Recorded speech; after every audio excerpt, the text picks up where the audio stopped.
নন immigration একটা news. 1 in 4 babies born in NHS hospital in England last year were delivered by cesarean section, data shows. মানে এখন 4টা বেবির একটা baby caesarean সেকশনের মাধ্যমে হয়, এটা ইংল্যান্ডে বলছে। The figure 23% up from last year. Before আগে যেটা ছিল বিফোর 13% ডিক্রিজ, 10 বছর আগে ছিল মাত্র 13%। Experts put this increase in cesarean deliveries down to growing number of complex births. Complex births এর কারণে এটা হচ্ছে এটা দিছে।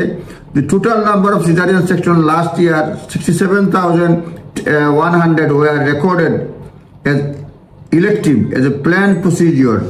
গত বছর total number of caesarean last year 67,100 were recorded as a elective, as a planned procedure ছিল, usually carried out from 38th week of pregnancy. এটা carried out হয় 38th week of pregnancy থেকে।